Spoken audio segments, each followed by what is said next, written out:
Hello everyone, so how to make DuckDuckGo a default search engine in Firefox browser. So here I am in Firefox browser on macOS.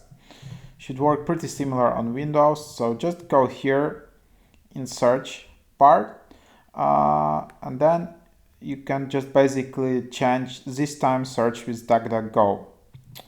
But you can also change search settings.